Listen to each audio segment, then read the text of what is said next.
I'm David Scandura, I'm Justice Burkett. and today we're here to find out, is the Monster Squad the greatest movie ever made? Do it! Do it! Wolfman's got nards!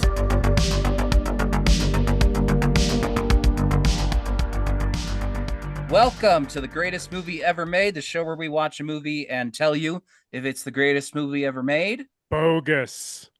And sometimes we have internet issues while trying to set up our podcast recording. Yeah, that's right. Because it's a remote record, our favorite kind. Yeah. We love doing these. We're always so good at it and nothing ever goes wrong. I'm David Scandura, joined as always by my co-host and I don't know, Wolfman's left nard, Justice Burkett. And we're also joined by a guest, our first returning right guest. Yeah. Wolfman's right nard, Tony Moschetti. Hey guys, thanks for having me back. We do sort of look like we could be twin nuts a little bit because we both have very similar color facial hair, and I would say both my beard and probably your beard as well is of a pube-like texture. Right. Yeah. We both have coarse dark beards and receding hairlines. We do look like we a do look scrotum like waiting to... just two nuts in a scrotum. David, one time you said you look like a testicle. What episode were you saying you look like a testicle on? I don't remember the fucking episode, but I think it was an episode where I had one of those manic episodes where I tried to trim my beard and I just ended up shaving the whole thing off. That's right. Yeah. Sorry, I was just noticing a trend on this podcast of dudes who look like balls, I guess. Sorry, David, you were going to say something that wasn't that. I was going to start the podcast and say we could do that, or we could just keep talking about this. Talking about nuts. I mean, we do that a lot. We're talking about Monster Squad. Tony is back for the Halloween Horrorthon. Justice and I had the discussion about just inviting you back every Halloween. Yeah. To talk about another horror movie, having you be our stock horrorthon. I was gonna say horrorspondent, and then I realized that is literally stolen from another podcast. The Too Scary Didn't Watch podcast calls repeat guest horrorspondents. So we'd have to think of something else. But our horrorthon recurring guest. I would love that. I would love if I come back every Halloween and then never actually discuss Maniac Cop. Maniac Cop mentioned. Maniac Cop mentioned. I think every year we should talk about how next year I'm going to do Maniac Cop and then never get around to it. Never get around to Maniac Cop. No, then we do Maniac Cop without you, or we do Maniac Cop 2 and Maniac Cop. Oh, that's really hard to say for some reason. Maniac Cop 2, Irish wristwatch. Maniac Cop 3, Badge of Silence, and we never talk about the first one. Yeah. Or we do Maniac Cop with Tony, and it is the last episode of this podcast ever. Yeah, that's how the podcast ends, and then we all just jump off a building together. Yeah, and then we all just let ourselves be absorbed by the vortex into the amulet. Yeah. Into limbo, not even hell. Yeah, which we'll get to it, but it's just a very interesting choice. It would have been so much easier to just say hell. Right. Yeah. Right. And it's like, no, it's limbo. Sorry, I'm fucking with my camera so that you guys can see Gilman better.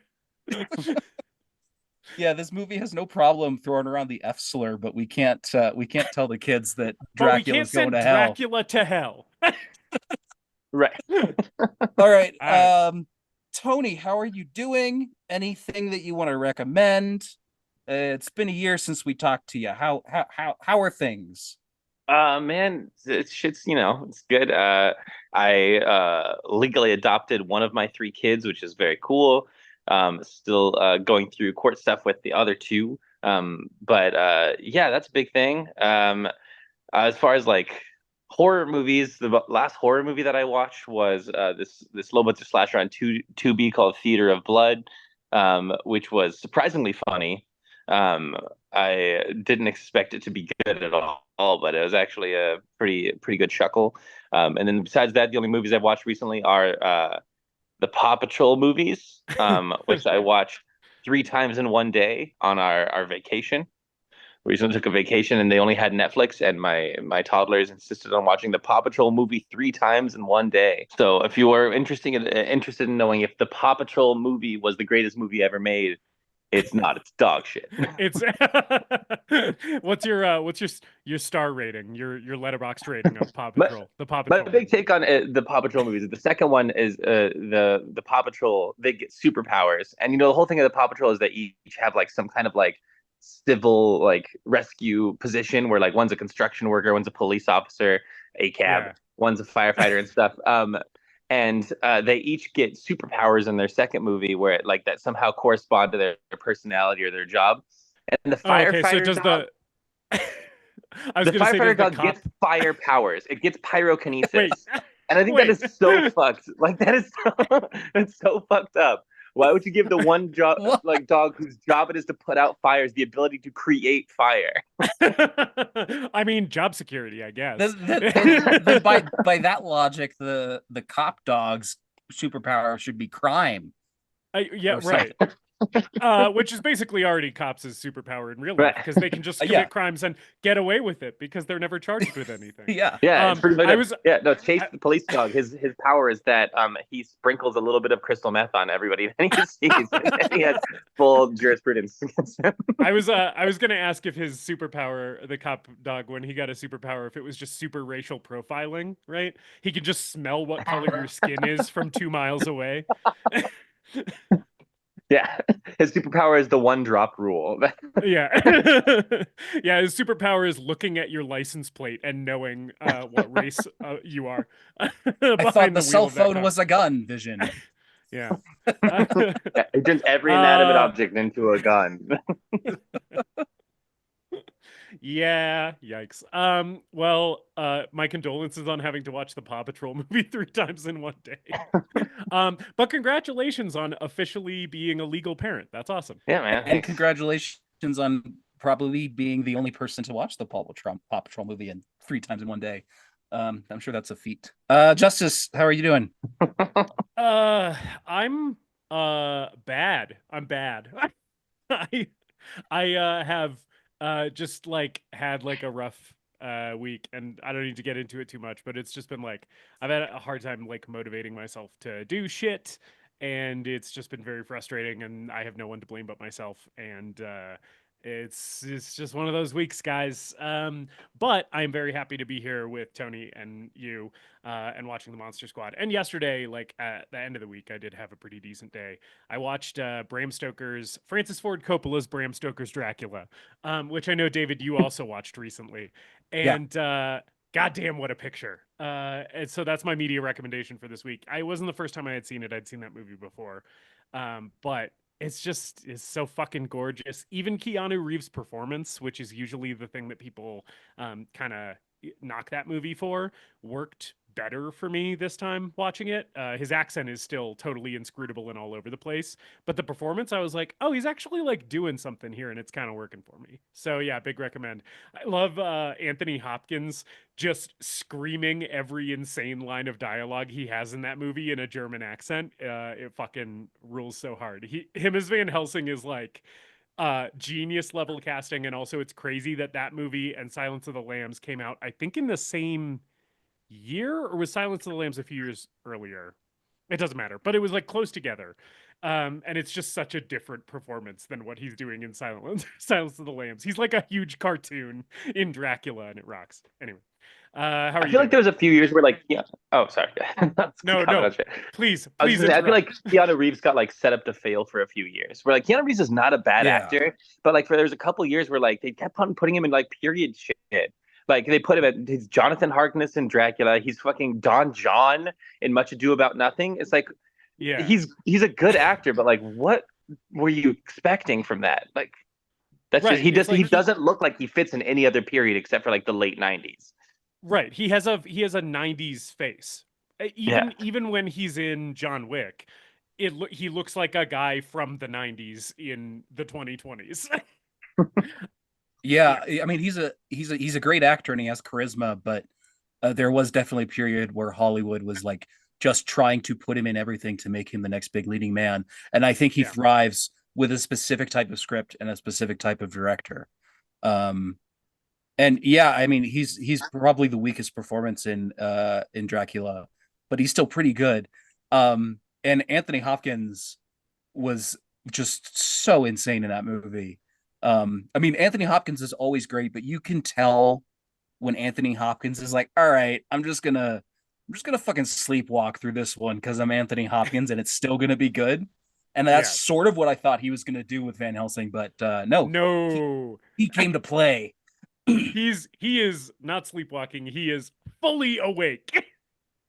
I love the scene in that movie. This is not the Francis Ford Coppola's Bram Stoker's Dracula episode, but I love the moment in that movie where the brides of Dracula come to like tempt him while they're getting close to Dracula's castle towards the end, and then he, within the span of like 15 seconds, he starts making out with Winona Ryder and then pushes her away and is like, no, I've sworn to protect you. And then makes a salt circle on the ground and lights it on fire to like protect them from the forces of Satan. And then turns to these women and starts waving a flaming torch at them and going, you're whores of Satan! You will leave this place! It's like, it's so much in such a condensed amount of time, and I'm like, man, he's just fucking bringing it. It rocks. Anyway, he's great. How are you, David?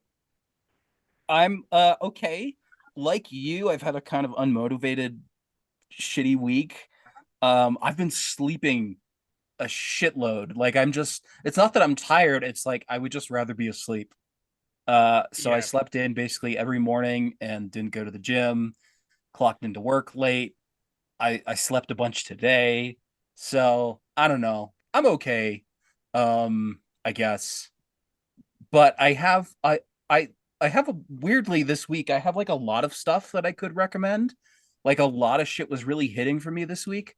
Um I saw, speaking of Francis Ford Coppola, I saw Megalopolis, which is one of the most insane movies that has come out this year.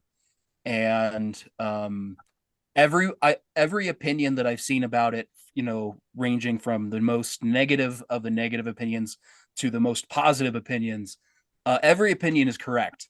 Everyone's right.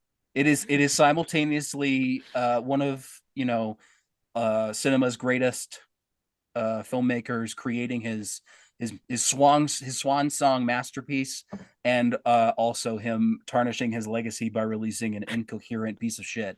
I loved it. I loved it.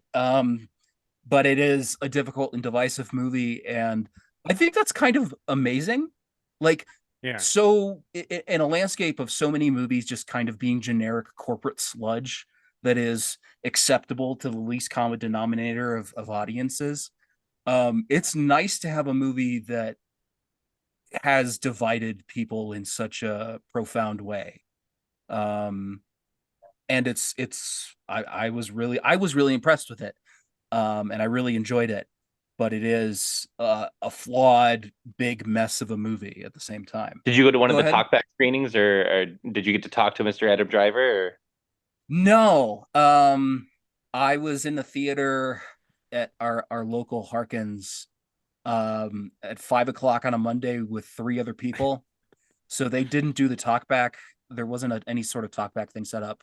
And those other 3 people left the movie before it was over. So one person, I clocked one person walking out like 20 minutes before the end, and I'm like, dude, you made it this far. Like stick it out. By the time the movie was over, I realized like, oh, this guy just left like 15 minutes ago. So yeah, and I also bought the video game Ghost Recon Wildlands, which is not a great game, but for $10, it fucking rules.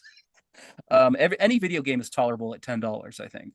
I just saw some videos online about it, and it looked like it might be kind of fun. And yeah, it's not great, but I made a bald guy with a big old scar on his face, a big cigar, Oakley's, a big American flag tattoo, and I named him Brock Thunderguns. And driving into an enemy base with all of your AI teammates leaning out of a station wagon, shooting a bunch of cartel guys. It's all right. It's a good time. Rock Thunder Guns sounds like a Canon Films heavy, a heavy in a Canon film. It's like before If you have any, if you before have any Chuck listeners over Norris gets 50, the they all last got cat. hard as a rock right now. Oh yeah. Yeah. Yeah. You can shoot civilians in that game. I mean, it's like it's made by Ubisoft and they made Assassin's Creed, so it's the thing where like you can kill 3 civilians, but then you get a game over. And you can kill civilians in the game of real life too if you're a police officer, as previously mentioned. And you can probably get about 3 of them before anybody gets before upset. you get a game over. Yeah, so I've been playing that doing war crimes. All right, let's talk about Fred Dekker's cult classic, The Monster Squad. Tony, this you brought this one to us, obviously. I've seen it before. Justice has not. Yeah, and it's I know my first time with the Monster Squad. Yeah, I know this has a huge cult following to it, and I'm just wondering what your history with this one is. Yeah, this is just one of those movies that like I saw bits and pieces of as a kid, and I remember like the most visceral memory I have of it from a kid. I don't remember any of it except that there was the moment near the end where Dracula like hisses at the little girl. Freaked the fuck out of me when I was a kid. Like when you see his fangs kind of for the first time. That stuck with me for like a long time as a kid, and I was like too scared to like go back and watch it for a while because that image really like stuck with me. And I finally went back and watched it. And I was like, oh, okay, this is like not a scary movie. Yeah. I was a big like had like a big fear of vampires when I was a kid. Immediately after he does that, he also calls her a bitch, which is insane. Yeah. It's crazy that Dracula calls a 5-year-old girl a bitch. Dracula's kind of a prick, like a little shit in this movie. Like he doesn't use a lot of like Dracula powers. He like blows people up with dynamite.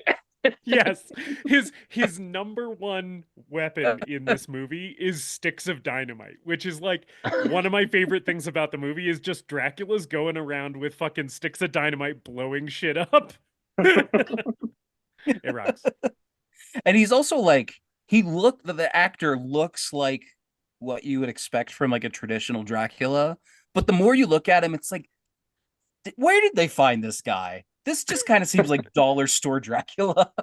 Yeah. Like this Dracula would not he couldn't have his own movie. He would only be in a movie like The Monster Squad. This Dracula could not go toe to toe with Anthony Hopkins as Ben Helsing. Like, yeah. No. Oh, no way. Anthony Hopkins would hold that cross up to him and he'd immediately dissolve into a dust pile instead of what happens in Francis Ford Coppola's Bram Stoker's Dracula, which is that the crucifix incredibly bursts into flames and Anthony Hopkins throws it aside and is like, fuck. Sorry, again, this is not the Francis Ford Coppola's Bram Stoker's Dracula episode. I just watched it yesterday and man, God. Anyway, so it's okay. Tony, I started an episode by talking about Reagan for 5 minutes before, so like that's true. We did, yeah, we did spend a solid. You were supposed to go on for 5 minutes. We spent a solid 8.5 to 10 minutes talking about your experience viewing Reagan. So Tony, you said that like it scared you a little bit as a kid. You came back to it and kind of realized that it's like more of like a campy, silly, whatever thing. What has been your like adult experience with the Monster Squad? Like post childhood, like what's your relationship to this movie? Well, I think I kind of decided to like revisit it as I got older, and I realized it was like written by Shane Black because as I got into like late high school, like early college era, I became like a Shane Black kind of fan. Like I really loved that movie Kiss Kiss Bang Bang. And so when I heard that like he co-wrote the script for this one, I was like, oh, maybe I should try this again. Maybe there's a lot of stuff and like in the dialogue that I missed when I was a kid. Which it turns out the stuff that I missed was the F slur. As a kid. But but I think that like I don't know, I warmed up to it a lot when I got older and revisited it, and like it has kind of like this warmth to it, and like just as even though it was created in the 80s, it feels like a movie that like is almost an homage to like older horror movies and stuff like that. That kind of like warms to me a lot, and I really really loved it as I like revisited it later. I'm totally with you on the like homages to like 50s and even like 30s horror in this. There's like a lot of really overt nods to James Whale's 1931 Frankenstein in this movie, which like anytime those happened, I was like, "Oh wow." Like they're like shot for shot repeating a thing from like James Whale's Frankenstein. Which was like unexpected and like very fun to see in this movie. But then I think I there's a don't lot know. of like I don't know, Justice. The movie does contain the character Frankenstein. well, I don't know if okay. it's that Very unexpected. subtle By homage, including by Frankenstein's unexpected Guy by who's only unexpected seen James Whale's Frankenstein. Getting a lot of I'm Frankenstein vibes from this. I'm to be fair to myself. I more meant that the Hammer horror references are more at the forefront in this movie than the like old Universal like 30s horror references. So I was surprised to see some of that like older shit come into this and be woven into it, because I was Yeah. mostly getting like the Hammer stuff, especially from the depiction of Dracula, minus the dynamite. He doesn't use dynamite in any of those Hammer horror films that I'm aware of. Well, I read an article like well preparing for this with Fred Dekker from a few years back, and I guess like he's a big Hammer fan, he's a big Universal Monsters fan, and I guess when they created this movie, they originally pitched it to Universal as because they're using all the Universal monsters, and they're like, hey, this would be a great way to like modernize it, bring audiences back to it, and apparently the Universal exec that he talked to was like, listen, those monsters are great to put on a mug, but we're never going to put those guys in a movie again. And they just like completely threw it away. They're like, no one's gonna watch a fucking Dracula and Wolfman movie in 1986. Okay, the hot shot. So he's kicking him. That guy was kicking himself then, and then after the success of stuff like the Monster Squad, Universal starts like thinking about it again, being like, "Wait, that was wrong. We need to do this whole dark universe thing where we reboot these things and tie them together and make a ton of money." And then it turns out that exec was only half wrong. Because people will not come to see Dark Universe movies. Remember when they did that whole promo? It was like on the cover of like Variety or whatever, Oh where they were yeah, like, with "The all of them. Dark Universe is coming. Yeah. Oscar Isaac's gonna be whatever, and you know, fucking Michael Fassbender is gonna be there." And then Someone it's like, "Oh yeah, two reposts of it those on- movies got made." Someone reposts it on Twitter every once in a while, and it's just like, oh yeah, one of the funniest events in modern Hollywood history. You can't set up a whole universe of content before you make it. Like it has to exist somewhere before you start marketing like we have this entire thing that we're gonna deliver to you. It's like no, Very similar like to when like DC released their whole slate of like upcoming movies when the MCU first did it, and they're like, "Oh, we're gonna have a Cyborg movie and a new Green Lantern movie," and literally out of like what the 20 movies that they like pitched, that maybe 3 of them actually got made. Like, yeah, I mean Marvel's guilty of that too. Where the fuck is Blade? Like they keep promising Blade's coming. Yeah, We're gonna make Blade, you guys, and it's like, all right, I'll believe that when Star it Wars comes now, out in 'cause- theaters. and Star Wars. But I think DC is definitely the captains of the steering the ship of putting the cart every before the time a horse. movie comes out and changing. Yeah. But we're not talking about that. We're talking about Fred Dekker and Monster Squad. Yes. I came to this because I watched Night of the Creeps, and I love Yeah. Night of the Creeps, which is Fred Dekker's directorial debut. And in that, and I think in this, you can see he really does have a love of classic horror films in a way that is very like pure and genuine, and he's able to integrate them with his own ideas, and it doesn't feel like, you know, hokey or like he's doing all these overt references in a way that's like winking at the camera. It's just like it comes together really naturally. But I know that Monster Squad, of those two, is like has the bigger cult following. A lot of people watched it as kids. And then he directed RoboCop 3, and that's the last we've heard of him in the director's chair. Although he does have a writing credit because he's friends and partners with Shane Black. He does have a writing credit on Shane Black's recent Predator movie, which is unfortunate because that movie sucks dog shit. But yeah, Yeah. I watched this. I watched this last year. Really enjoyed it. Excited to come back to it. But I don't have that childhood association with it that a lot of people do. Because this is definitely tapping into like the kid power. Oh yeah. Movement of the 80s. It's very much just like it is kind of just Goonies plus Universal Monsters. Yeah, it's like the Goonies plus it's like Goonies X Abbott and Costello meet Frankenstein. Basically, is what this movie is. Yeah, it was interesting for me because like I had heard about this movie, but I'd never seen it before, and I've seen Night of the Creeps, so I like knew one Fred Dekker film of his 3 that he's made. But like going into this movie, okay, so like all right. So this is the big thing with me going into this movie. I had absorbed a lot of this from cultural osmosis. I had seen some of like the scenes as like clips or whatever. I knew about like Wolfman's Got Nards and all that. I fully did not know that the creature from the Black Lagoon was in this movie at all, because he's not on the poster. And like he doesn't make the rounds in a lot of the clips. So I knew Dracula was here. I knew the Mummy was here. I knew Frankenstein's monster was here. I had no fucking idea about this motherfucker right here. Sorry, the listeners can't see, but he's my Zoom background on the video call. So when he popped out of the lake and lifted Frankenstein's monster's coffin above his head and like chucked it, it was like a full-on surprise for me. And like Scott Aukerman in Comedy Bang Bang, when Nick Weiger is singing the monster fuck, I went, Swamp Thing! Because I could not believe he was here. Well, and I think they had to call him Gilman because there were rights issues with him appearing in this. So they had to be like, it's the creature from the Black Lagoon, but we're gonna pretend he's someone else. He's just a fish guy. He's the predator.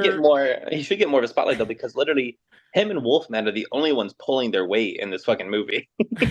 I was so bummed out that we don't get more Gilman because the costume that he has is fucking rad as hell. Yeah, it's really cool. He straight up looks like the Predator aquatic mode.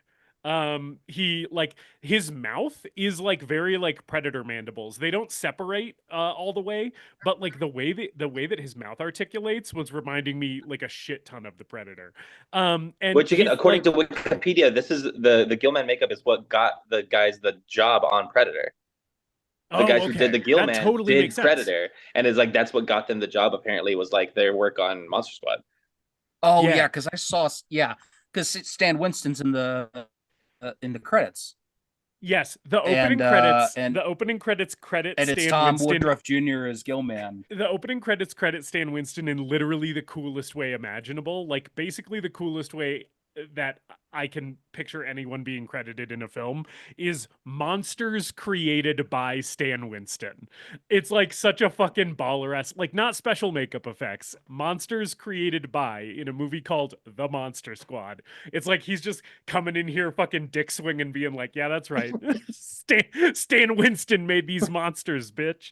Oh, you motherfuckers need a monster? Okay, well... Well, let me see if I got anyone for that. Oh yeah, no wait, it's me, Stan Winston, creator of monsters. Yeah, and like all the designs in this movie are really cool. Like Dracula is like whatever, it's a guy with some makeup and a cape. But the Wolfman design is pretty cool. The Gilman design is fucking rad as hell, like we said. And the Mummy, who is also here, looks really cool. Does absolutely nothing in this movie. The only thing that the Mummy does is scare a 5-year-old girl for about a minute and then is immediately killed. The Mummy does what you would expect a reanimated corpse wrapped in toilet paper to do, which is fall apart into dust. Well, I mean, they never show him like summoning the Mummy either. Like he like goes out of his way to get Frankenstein and reanimate him and stuff. So kind of it has that vibe of like your mom forcing you to play with like your little brother. Like bring him along too. Like he wants to play too. Like he just kind of shambles up and he's like, "Oh, good, the whole squad's here." Oh, cool. You heard that we were in town, huh? Well, great, man. I'm so glad you're here. Glad you made it, buddy. I've been the mummy of a friend group before. Just showing up and people are like, "Oh, you heard this is happening, huh?" Well, the more the merrier, I guess. So. Oh yeah, who told you that we were going to the movie today? Just curious. Yeah. Anyway, the opening to this movie, the cold open is a fucking banger, I have to say. I love the title scroll, where it's basically like, oh, there was a once upon a time monsters were causing chaos and shit, and Van Helsing and his boys like tried to put a stop to it. And I like the last line being they blew it. It was very funny. But then I love the 19th century opening, with like the torches coming with the pitchforks and whatnot. Very Hammer. Yeah, right. Yes. The aesthetics of it are all very Hammer. I love Van Helsing screaming at this girl to read faster. If I'm this girl, it's like, yeah, that's helping a lot. Thanks. Oh, should I read? Should I read? Thanks, man. Sorry, I need you to stop shouting in my ear, and then I'll be able to read aloud. It's very hard to read aloud when someone's talking over you, so if you could give me, take 2 steps back and shut the fuck up, please, so that I can open this Evil Dead 2 portal. So the whole deal is she has to read from the book, or else the amulet is gonna open the portal's gonna open. The portal opens, everyone gets sucked into limbo, and then we cut to the 80s, modern day, and we're introduced to the Monster Squad. We got Sean, we got Patrick, and that's that kid's name. Sorry, Patrick, who has nothing to do in this movie. Yeah, I was gonna say, because if you asked me, I would say there's Sean, there's Rudy, there's Phoebe, there's Eugene, there's Horace, aka Fat Kid, and then there's the other one. Yeah, are we gonna call him? Are we gonna call him Horace, or are we gonna call him Fat Kid? I feel like we should decide. I think we have to call him Horace. Fat Kid that's very mean. But what I do appreciate is, like, unlike the Goonies where like his name is like Chunk, like that is to me very realistic of like real kids, especially of the 80s. So like the most creative they could come up with is to call him Fat Kid. Yeah. It does suck though that it's not just the bullies. Like his friends are calling him Fat Kid, which I'm like, fuck off. Like, come on, guys. Like, show the tiniest bit of respect for this kid that you're ostensibly friends with. Well, that's because this movie is written by Shane Black. Well, yeah. It reminds you of that every 5 minutes.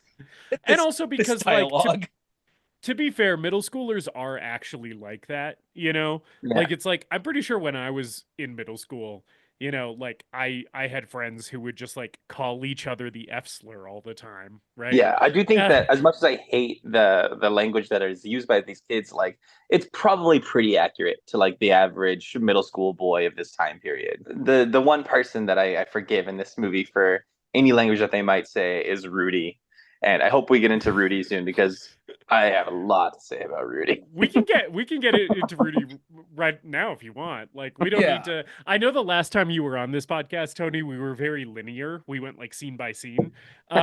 We've departed from that largely because it restricts the flow of the conversation, and David and I hated it. Well, Rudy is the coolest fucking person I've ever met in my whole life. I'm so glad you said that, Tony, because I fully agree. And we have an official title on this show for dudes like this. Rudy is the coolest guy who's ever lived. His intro, like when Horace is getting bullied by truly the most punchable kids I've ever seen in my life. Like whoever cast those kids, they really nailed it. I do love the little newscaster bit that they're doing. Yeah. Where it's like I'm here and I've encountered Fat Kid. Over to you. Like that. I mean, fat kids eating a Snickers. Update. Breaking news. like Fat that's kids chomping on candy again. like that's definitely Shane Black rubbing his dick all over the typewriter. But that's one of the moments that works for me. But then you have Rudy screech in on his bike, light a cigarette on the heel of his boot, It rocks so hard. Oh my god, dude. And then he's like, "Hey, I saw you met my friend Horace. Like, why don't you fucking lay off?" And these kids are like, "Whoa, sorry, Rudy." And then he makes the one bully eat the Snickers that he had like smacked out of Horace's hand and stepped on. So it's like this fucking like Snickers with like asphalt and gravel all up in it, and like whatever the fuck was on the bottom of his shoe, and he's just got to eat it in front of this crowd. It rocks. It's so humiliating and it's so good. Also, I think it's fair to say the rest of the Monster Squad would totally be dead by the end of this movie if not for Rudy. Oh my god! In the same way that Wolfman and Gillman are the only one of the actual monsters who carry their weight, Rudy really lifts this fucking squad up. Like he provides all of the artillery. He takes out like half the monsters himself. Although I would argue it's really in the same way that it's a duo on the monster side, it's Gillman and Wolfman. I would argue on the human side, it's Rudy and Horace, because Horace actually he does the fucking pizza trick to get him out of Dracula's clutches, and then he fucking blows away Gillman with a shotgun. He like full on kills one of these things. So I truly think like Rudy and Horace are really the only two members of the Monster Squad who actually are worth a damn as far as monster hunting goes. When the brides come at the end of it, which again I'm jumping around, but like when the brides come at the end and like Rudy like walks over and they're like, "What are you doing?" He's like, "I'm in the goddamn club, aren't I?" My fucking heart rate just jumps. I could run through a wall. I like, fuck girl. Yeah, Rudy kicks ass. The weapon making montage that you already mentioned like is the moment for me where I was like, oh, this guy's the coolest guy who's ever lived. Because like they're all like fucking making business cards. Yeah, Patrick makes business cards. Like, fuck off, Patrick. Like, yeah. But Rudy is like forging silver bullets and like whittling stakes, and I'm like, fuck yeah, because he's the older kid who has shop class. That's really what they need him for. Rudy's trying to stand on business, and Patrick is like, "Oh well, what if we have to make connections? Like, what if we have to network for our monster hunting?" I don't know that the movie ever justifies Rudy being in the club as far as like why he would hang out with these younger kids, other than just like he's so that he can look at one of their sisters with gold, but not and he wants to look at and jerk off. Is that it though? I feel like he sticks around for the adventure for too long if that's the only reason. You underestimate, I think, how much a 7th grader or 8th grader is willing to like hang out with people and the chance for looking at videos. Just I might see a girl's back as she's taking her bra off and be able to imagine her front. Because this is a PG-13 80s movie. Yeah, which it's obvious because like the first scene that he's in, like when he like they invite him back to the clubhouse, like he's hanging out and he like I think he has some binoculars or something that are sitting around, and then the next scene later when they're in it, he has a full camera set up, like when they like he's fucking peeping Tom. Yeah, he has set up shop. He's like, okay, I am a part of the club. Like this is. Or like he's Jimmy Stewart. Oh yeah, he's rear windowing. In Rear Window. Oh yeah, I'm looking in this lady's window while she's undressing and jerking off. Maybe I'll see a titty today. Yeah. Rudy rocks. Anyway, yeah, so like at the beginning when we're meeting the rest of the squad, like we sort of already talked about it, but like Patrick's sort of a big nothing, right? Like we don't really know what this kid's deal is. It's his sister, right? Who's the girl that Rudy has a crush on. Yeah, we get the sense that like Sean's the de facto leader. Patrick is his best friend, and Horace is, you know, the fat kid that they sort of begrudgingly bring along. But yeah, Patrick doesn't have fucking shit all to do in this movie. It seems like, again, like to make the Goonies comparison, like Patrick seems like he's kind of filling the role of like Corey Feldman in the Goonies, where he's like the smart aleck. And I think that just kind of reveals that, like, in an actual real situation, like, smart alecks contribute nothing. Like, so I don't need you to, like, have, like, a nice little retort to anything like that. Is he even there when they get, like, stuck in the house and, like, No, he's with Dracula, Rudy like, getting his sister. So he's not even yeah, part that's of the... what I thought. Yeah. Yeah, like that's like one of the biggest kind of moments of like tension in the entire movie, and it's like Patrick's just fully absent for it. It's just Horace and Sean, and Phoebe, I guess. Yeah. But yeah, so there's like Sean, his little sister Phoebe.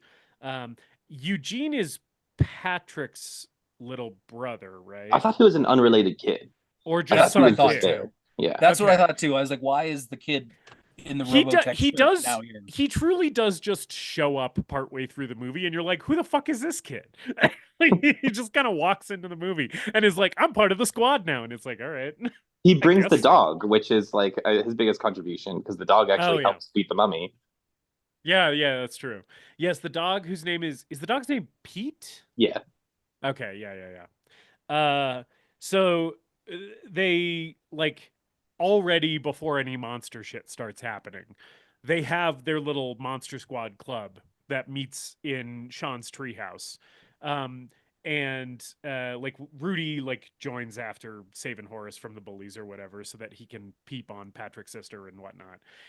So we like get introduced to all of them, and they're doing like monster trivia. There's the whole thing with how do you kill a werewolf? They're inducting Rudy into the club, and they're like asking him a bunch of questions.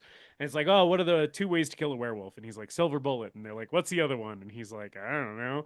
And then he turns the question back on them and is like, hey, like, what is the second way? And all of them are like, we don't know either, which will come back.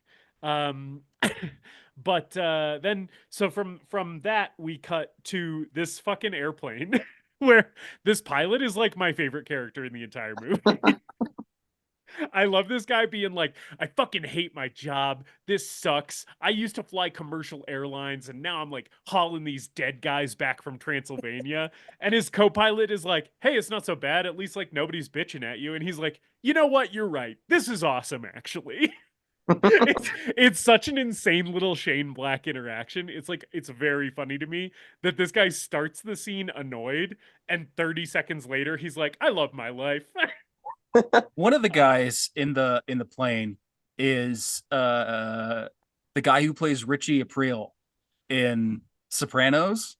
David Proval. Yeah, David Proval. So that's all I can see during this scene is Richie Aprile flying flying a cargo jet full of monsters. Dracula's in the cargo plane, and he escapes by doing a little gag where he makes Richie Aprile fall through the cargo door, and he slips out and he turns into a bat, and then somehow acquires a hearse with a big old skull as the hood ornament. There are 3 things in pretty quick succession here that Dracula does that made me go, what the fuck? One is, how does Frankenstein's monster's coffin leave that plane? Because he flies out as a bat, and then he like flies down into this bog, and then the coffin just kind of like, the shipping crate just kind of falls from the sky. And I'm like, did the guy in the plane like throw it out? Like, how did that? Yeah, so David sucked out? David Proval guy, like he gets attacked kind of by Dracula in the cargo hold, and he hits like the release or whatever on it, so that he tries to drop him in, but then he like hovers above there's like a moment where like Dracula like hovers above the space underneath him, and I do like his cape getting sucked out by the wind. Yeah, because he drops the co-pilot like opens the hold or whatever to try and kill Dracula, but so the box drops out, but Dracula doesn't. Which I think like underlines how like bad this Dracula is, because like he what was your plan? Like he kind of just spooked the guy. In my memory he killed the pilots, but he doesn't.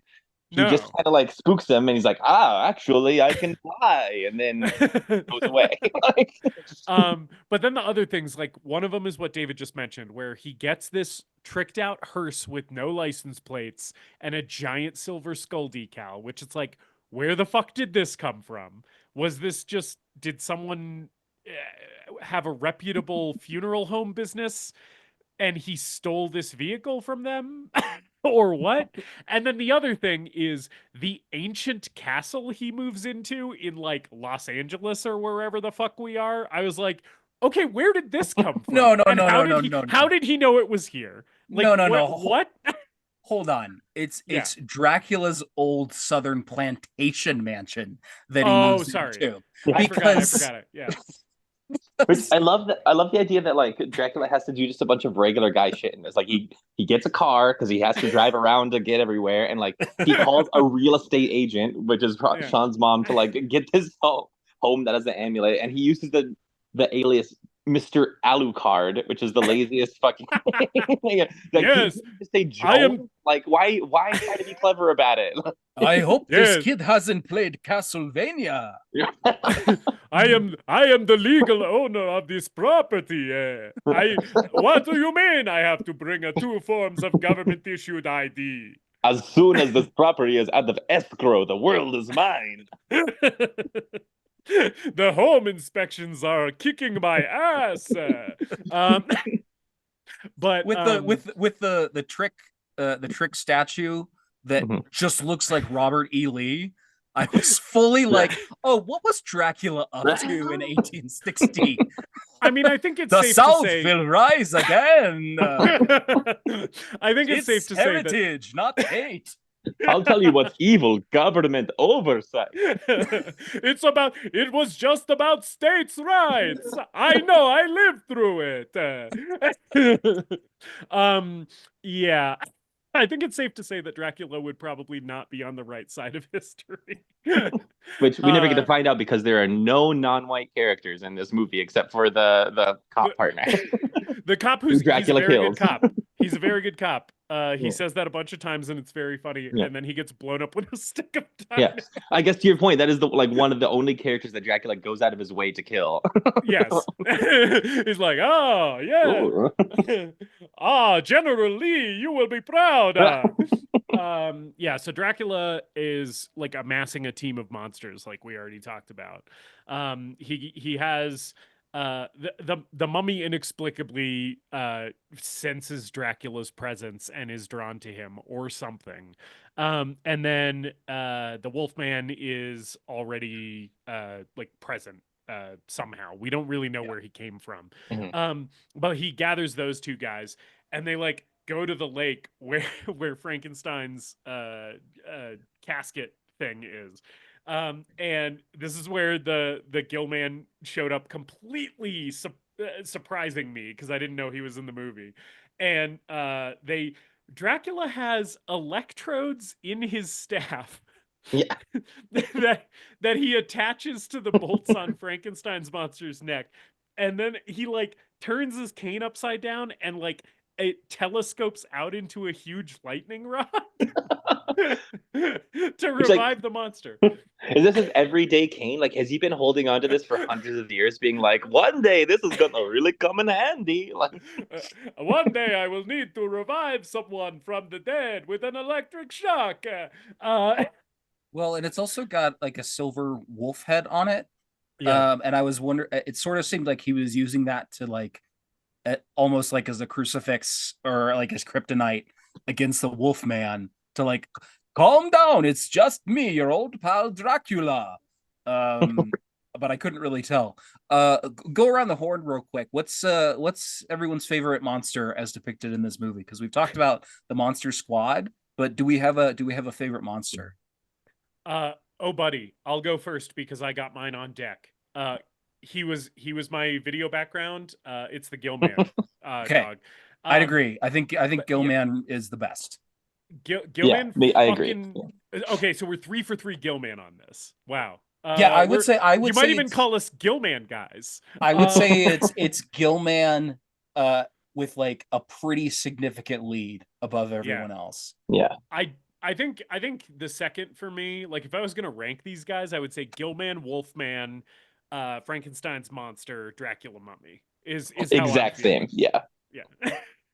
But the Gillman, his design is the best. He looks the coolest, and he he shows up like in the third act and kills like 4 cops and then gets blown away with a shotgun. And I'm like, yes, Gilman did nothing wrong. Justice for Gilman. The only people he hurt were law enforcement officers. He's one of the ones that I feel like his design is actually pretty scary. Like you mentioned earlier. Like I don't really love the Wolfman's design. I think it's okay. But I feel like there's a lot better like werewolf designs that have like happened in like other movies like Howling and stuff. But like Gilman's design is actually like pretty intense, and like the original creature from the Black Lagoon I remember looking pretty silly, and I feel like they really modified it in a way that works for me. I think Gilman occasionally looks a little rubbery depending on how they light the scene, but I think his costume looks the best out of everyone in the movie, and it's the mouth is really well articulated and stuff because of course you got Stan Winston. I'd agree the Wolfman is a little off for me. But some of the transformation effects that we get, it's nowhere near the level of something like an American Werewolf in London. But some of those transformation effects I really liked more so than like the completed full Wolfman costume. He's also like he's really weirdly top heavy. Like it's like it's just he's just a regular dude in legs below the belt. And then he's like transformed into a wolf. Yeah, his legs don't transform. yeah. He's like this skinny guy running around in these skinny jeans. But maybe up top he's maybe a wolf. Wolfman just always skips leg day. I think so. And any working out that he does in his wolf form doesn't translate to his human form. But when he transforms, it's like he's only hit chest day for the last like 200 transformations. Which another fun 200 full moons. Another fun cameo too. I don't know if you guys noticed, but the guy who plays the werewolf in his human form is Uncle Rico from Napoleon Dynamite, John Grease. Oh, I didn't even realize that. Also Tom Noonan is Frankenstein's monster. Mm-hmm. Yeah, which is pretty rad. Yeah, he's good in this. He doesn't talk much because they do the Universal style Frankenstein where he doesn't monologue like the Mary Shelley Frankenstein. He's mostly monosyllabic, but it's a good physical performance from Tom Noonan. I think he's like really fun in it. Yeah, he is basically doing Sloth from the Goonies, which Fred Dekker insists that in the interview that I read, he like insists that he had not seen the Goonies before this. He's like, it's just a coincidence. It's a bunch of kids and like a big, goofy, sweet-hearted monster. I swear to God, it was just a coincidence, but it is very much like Slothenstein. Like he's. yeah. I don't know. I might believe Fred Dekker on that. I'm inclined not to, but it's like that's an interpretation of Frankenstein's monster that's pretty easy to come to, right? Sure. Is being like, well, sure, he's childlike. The main characters in this movie are children. It seems like a natural thing to be like, and he joins them because he has more in common with them than with the other monsters or whatever. But so if I was gonna give Fred Dekker the benefit of the doubt, that's how I feel about it. Speaking of monsters, let's talk about Sean's home life, where his dad is dollar store John Cassavetes. I cannot even describe to you guys how much this performance was giving low rent Cassavetes to me. I don't know if you guys picked up on the same thing, but he sort of looks like him. And then in the first scene where he comes in and is like talking to Sean, he's in a like a white like undershirt, like a wife beater, and it's like tucked into his slacks, and then he like lights a cigarette while he's talking to his kid and just starts smoking in his face. And I was like, this is like intensely Cassavetes coded. And he's a cop. And things are not going so well between Mr. and Mrs. Sean's parents. I feel like the movie is pretty explicitly pro Sean's dad. Like I don't think the movie treats his mom in a very positive light at all. But they're like it's like Sean's dad is like, oh, he's a cop and he's trying his best and he takes this kid to horror movies and they have a good relationship. And his mom is just an evil rampaging bitch. That's so weird. This is a Shane Black movie, and you're saying he didn't have like a fully thought out three-dimensional supporting female character? You're saying Shane Black doesn't know how to write women? I can't I can't believe you would have this take. Yeah, the funniest interaction, there's a couple of them, but like the two that stuck out to me the most was like when the mom is putting Phoebe, like Sean's little sister, to bed, and she's like, "Are you gonna yell at him?" And the mom immediately is like, "Honey, I love your father." And she's like, "No, I mean Sean, for like telling me scary stories and keeping me awake." And she's like, "Oh yeah, totally. By the way, I'm not divorcing your dad though." um and then the other one is there's the there's the moment where Sean's dad has to like go out to investigate the stolen mummy from the museum. And he's like leaving and he's like, "Oh, I'll be back. I got a call. Like, I gotta go."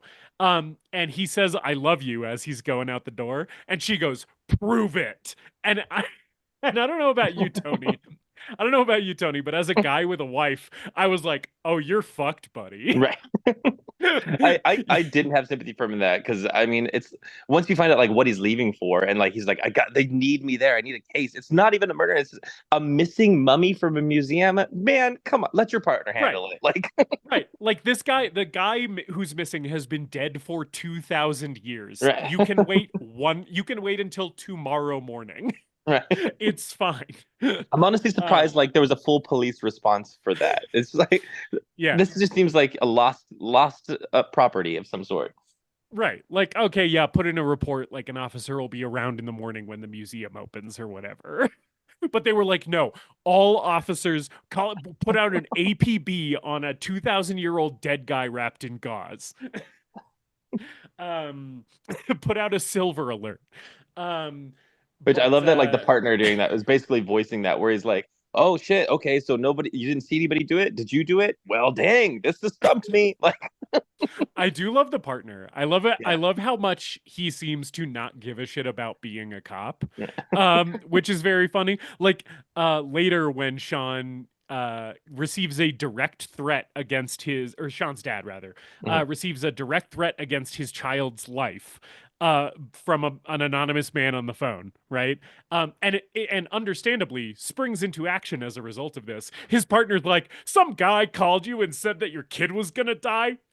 This sounds like horseshit to me. Let's go get burgers, man. This is nothing." I was just like, all right, like, I guess we're not taking any of this seriously. Because I don't know, like, if a crazy man calls you and is like, "Your son's gonna die," I too might want to do something about that. Well, it's the guy, it's the Wolfman, and he's like, "I'm the guy who was the Wolfman in jail last night, and then I got shot in the ambulance, and your kid's gonna fucking die." I mean, like, that's very specific. Yeah, maybe take that seriously. It's a direct threat. Yeah, but he treats it the same, like with the same level of urgency as he does like a missing mummy, where he's just like, "Come on, we could be pulling people over for speeding right now." Sean gets Van Helsing's diary somehow. Do we know how he gets it? I think it's because his mom is the real estate agent for that property, and she found it. She's the one who gives it to him. Okay, like, "Hey, I thought you'd like this kind of thing because you liked all that spooky stuff." They start reading the diary, and then they've heard that like the little kid has, the mummy show up in his house, and there's the funny bit with him in the closet, and then they've heard about the mummy going missing, and the Wolfman, the guy claiming to be the Wolfman. So they're like, I think we have to become the Monster Squad, and they go see Scary German Guy, played by not Max von Sydow, who is he's Scary German Guy. That's it. That's how he's credited. That's his name for the entire movie. And it's very funny that this movie wants us to humanize this character by showing that he's a very kindly old man. He's survived the Holocaust, and we're gonna Okay, invoke yeah, that in this okay. PG-13 The most movie. Okay, And unnecessary then we're okay. just gonna reveal. call him Scary German Guy. All right. We're not gonna give him a name. So I don't want to gloss over the thing you said because the way that this movie does Yeah. this is fucking insane. Yeah, it's wild. They like go over to his house to translate the book, and one of the things he pointedly does while they're over at his house is explain his fucking World War II like B-2 bomber model, and at that point you haven't seen the concentration camp tattoo, so I was like, oh, Scary German Guy has like World War II replicas in his house. Not really sure how I feel about Scary German Guy. This is like for a German dude in the mid 80s to be collecting World War II memorabilia of any kind is like sort of a red flag. But then when he closes so he like helps them translate the book, and they're like saying bye to him, and he says some factoid about monsters. I don't remember what it is. But one of the kids is like, "Oh, gee, you sure do know a lot about monsters, don't you?" And and he's like, "Yes, as a matter of fact, I do," and goes to shut the door. And that's when you see the concentration camp tattoo. And I was like, "Oh my God." Like, I'm sorry, are we comparing are we drawing a direct parallel between Dracula, Wolfman, Frankenstein's monster, the Mummy, and Gilman to the Third Reich in this movie? Is that's what's happening? That feels like a studio note or something like that after the first pass of this, where it's like, hey, he's a German guy in his 70s. Like, you have to make really clear that he was not involved. Yeah, and Shane Black was like, got it. The easiest way to tell that a German guy wasn't a Nazi, he was in a concentration camp. Yeah. Problem solved.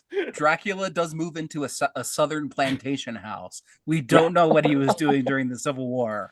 You know, Yeah. So maybe we can at least compare him to the Nazis. Yeah, it's probably a good thing Dracula never learns about Scary German Guy's heritage, because again, I don't trust Dracula to be on the right side of history.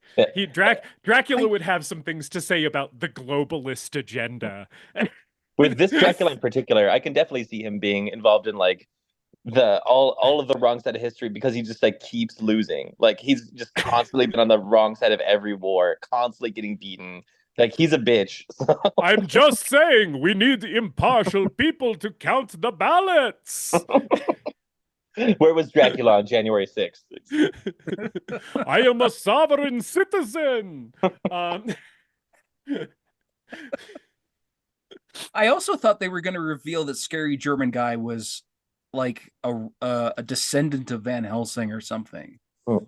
But yeah, they never. It's literally just like Van Helsing's diaries in German. So we need a quick and easy way for the kids to learn German to decipher the diary. Which is like one of my least favorite like movie tropes, is where they have this person who's like speaking in broken English, and he's all doing the whole like, how do you say indestructible and everything, but like you're able to translate the phrase the amulet is concentrated good into perfect English for the kids to understand. Yeah. It's a little sloppy for me. I think the performance is really good, and I actually like his inclusion in the movie. But by the end of this movie, we got like 10 people on this monster squad, and I don't know, man. Like, we can lose some of these fucking kids. And then they start at the end of the movie actively recruiting the US military. They're like, oh, by the way, here's my card. If you want to fight monsters, contact me, a 12-year-old boy. Yeah, there maybe are a little bit too many people on this squad. I definitely think we've already talked about Patrick is sort of nothing. I don't really think he needed to be here. Also, Eugene or Phoebe would have been better to me than Eugene and Phoebe. It just feels like there's a lot of 5-year-old in this squad. We might as well talk about it, because it comes up every time there's a child in a movie. I fucking hate Phoebe. I don't know about you guys. Tony, what are your thoughts on Phoebe? I'm indifferent to Phoebe. I mean, it was it's always kind of funny to me when a little kid says like, "Come on, guys, don't be chicken shit." Like I heard thinking her read on that line was pretty good. It got a chuckle out of me. But yeah, I mean, it adds nothing, and it's. I feel like every time I see a movie like nowadays with has like a child actor like that, I think of like how much it affects probably like the filming of the movie, like how much is it, like they had to have all these restrictions on like when they could shoot and stuff. It's like, why are you doing it to yourself? We don't need little kids in here. Then Yeah. I sort of feel the same way as you, Tony, where it's like I wasn't like ardently anti Phoebe necessarily, because there were a couple moments where she got a laugh out of me. One was the chicken shit line. The other one was I really liked when she was like, I don't remember what country she said we're not at war with. We're not at war with Germany. That's what it was. We're not at war with Germany anymore. We're at war with Vietnam. I saw it in Rambo. That one got a laugh out of me. So like there's the occasional like precocious little kid thing that got like a little chuckle from me here and there. But like I don't need this character, you know. She's like charming and cute occasionally, and then I found her annoying at turns. Yeah, And there's overall it's kind of a wash for me. there's something about this like 4 or 5 year old kid. I don't know. I don't have kids. I don't know how old this fucking kid is. But I think 5 canonically, because I think they say 5 in the movie. Okay. When they're talking about whether this 5-year-old girl, by the way, is a virgin or not. Yeah, that's fucking wild. But this 5-year-old kid running around saying Shane Black dialogue with the same line delivery every time. Yeah, where she's basically just yelling at the top of her lungs. Nails on a fucking chalkboard. I mean, if they aged the character up by a couple of years, I think it would have been slightly more tolerable. But the fact that there's this fucking baby running around going chicken shit is just I was not having it this time. She was egregiously bad this time around. And then when Eugene showed up, I was like, why? I completely forgot about Eugene because I remembered the joke of the mummy in the closet, but I thought it was just like a one-off gag. I completely forgot that he just joins the monster squad for some fucking reason. Yeah. The mummy being in his closet thing, that is a pretty funny scene though. Like I don't know about you guys, but I really like that scene because he like goes and wakes his dad up and is like, "Dad, there's a monster in my room." And I fucking love this dad, you guys. Because he comes into the kid's room and is like, "Oh, there's monsters in here. Hey, monsters, get the fuck out of here. Hey, look at them, Eugene. They're all leaving. See all these monsters getting out of here? Anyway, is there any more?" Like he immediately starts just doing like his tight 5 for his kid. And I was just like, all right, like your kid came to you in the middle of the night, upset, frightened, and you were like, this is an opportunity for me to fucking dunk on this little bitch. Yeah, and then the mummy's in his closet and the dad doesn't see it, and it's like a funny little visual gag. So at this point I feel like they know about the monsters in town. He's pieced together the mystery of the name Alucard and So Dracula has the amulet in the mansion. He sends Frankenstein to go kill the kids. And then Frankenstein and Phoebe become friends. And now Frankenstein's just part of the monster squad too. Yeah. So I do like that immediately Frankenstein switches teams. I think that's fun. Yeah. It's fun because it seems like Dracula is really hedging a lot of his bets on like Frankenstein being his muscle. He's like goes out of his way to get the body and reanimate it, and he's like, "Now you are going to kill all these children." And Frankenstein is like, "No." And he has no contingency for that. This is really a situation of like Frankenstein is Dracula's best friend, but Dracula is not Frankenstein's best friend. Like Dracula has just misread this relationship because so much of what he says to Frankenstein's monster before he sends him off to get the kids is like, "Oh, it's been so long, my friend. I've missed you so much. It's so good to see you again. You're my best friend, right? Bros forever." Right? Is like Frankenstein's just like bogus. right. And like Frankenstein's monster is like, "Yeah, sure, dude, whatever." Yeah, it's very funny to me that like Dracula is clearly way more invested in this friendship. um But yeah, the shot where Frankenstein's monster meets Phoebe for the first time, where he like comes up behind her while she's like playing or whatever, like that is one of the ones that's like shot for shot, like the universal James Whale Frankenstein. And I was like, oh nice, good job, Fred Dekker. I've also seen that movie. I was like Leo DiCaprio pointing at my TV. Okay, that's just the thing. That's just an image that I associate with Frankenstein in general. I didn't necessarily know that was tied to that adaptation of it. Yes, it's from the James Whale one. I think that's the earliest version of that. I think they it's become pretty iconic. So it's like they ape it in like Young Frankenstein and stuff too, like where he beats a little girl and Yes. When he launches her on that teeter-totter, God, that movie's so fucking funny. We should have done Young Frankenstein, guys. We could just turn it into a Young Frankenstein episode right now. Okay, so we open and he's giving a lecture to these science students. Yeah. Before Frankenstein's monster meets up with them, there are a couple things. I was just looking at my notes. There's a couple things that I wanted to touch on. One of them is the by this point, the Wolfman has already done the thing where he went into the police station and demanded to be locked up. And I do think we should backpedal a little bit to talk about this, because this scene is very funny to me. Because he comes in and he's like, "Lock me up!" He comes in like he's fucking Kevin Spacey in at the end of Seven, being like, "Detective," and all these cops are trying to wrestle with him, and then he like gets a cop's gun, and for half a second I thought he was gonna pull a Manchester by the Sea and just attempt unloading this gun into his own head. But he doesn't do that. He starts shooting up into the air, and then he unloads multiple rounds into the air, and then says, "Lock me up," and has stopped shooting and has both hands up, and a cop immediately shoots 3 rounds into his chest. which I was like, yeah, that tracks. Like this man has a gun, but is clearly pointing it directly up into the air and has both arms raised and is demanding to be imprisoned.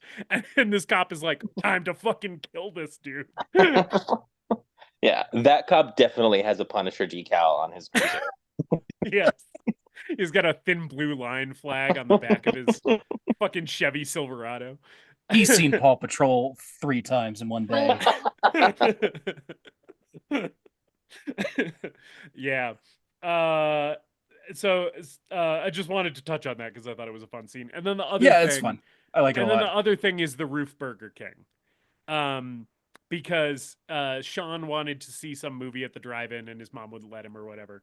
And so he goes up on the roof and like starts watching the movie through his binoculars, and he has his radio tuned into the drive-in movie theater's like sound frequency, so he can like hear it, and he's watching the movie through binoculars.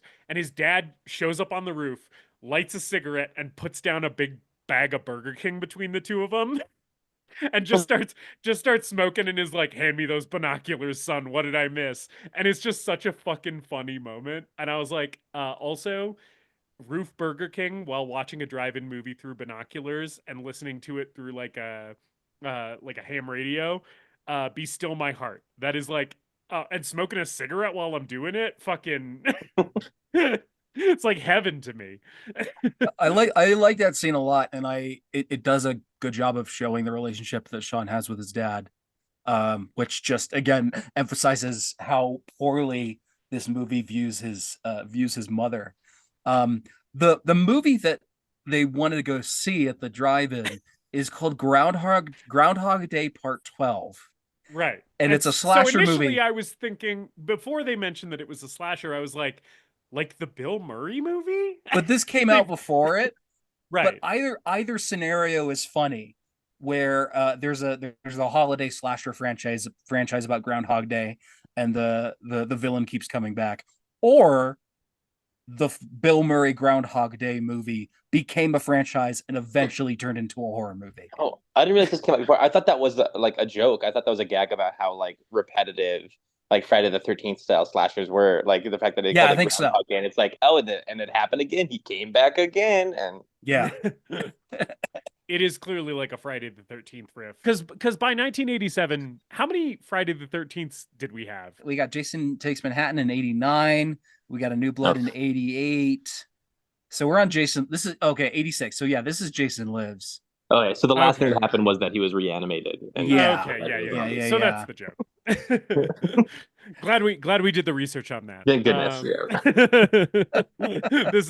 This is nothing if not a journalistic podcast. Very quality, informative, We've never said anything that's factually inaccurate ever in the history of this podcast. or wasted our audience's time. That's why the Podmaster is so comfortable having your name associated with this. Yeah. Because of the journalistic integrity that we have. Yes, yeah. High Priestess Pod endorses the journalistic content of this podcast.